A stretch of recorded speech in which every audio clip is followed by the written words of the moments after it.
Stranka Svoboda, SD in Levica danes vlagamo novelo zakona o referendumu in ljudski iniciativi. Gre namreč za to, da vpeljujemo dva referendumska dneva, določena dva referendumska dneva. Po našem mnenju je referendum za demokracijo namreč neprecenljiv in ob referendumu preide odločanje iz rok politikov v roke ljudi.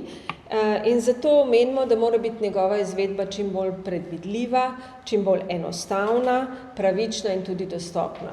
In na način, da vpeljemo dva fiksna, skoraj fiksna, referendumska dneva, to pomeni druga nedelja v aprilu in druga nedelja v oktobru, razen če ne pade na praznik, potem se zamakne za en teden naprej, predstavlja predvidljivost, ne, in tudi ne nazadnje, ker gotovo bo državljanke in državljane jim je pomembno, da s tem zmanjšamo finančno breme referendumov. Mi smo že imeli več referendumov na isti dan, izkazalo se je, da je to povsem ustrezna rešitev, očitno jih bomo imeli tudi v kratkem, pravzaprav mogoče že drugo nedeljo v oktobru.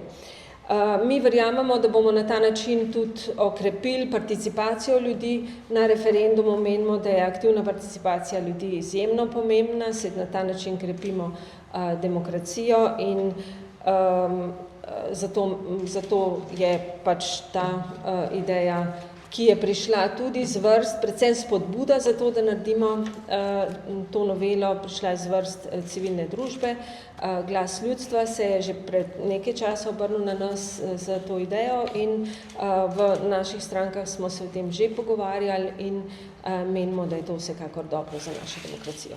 Zato danes vlagamo ta zakon in upamo, da ga bojo tudi ostale stranke podprle.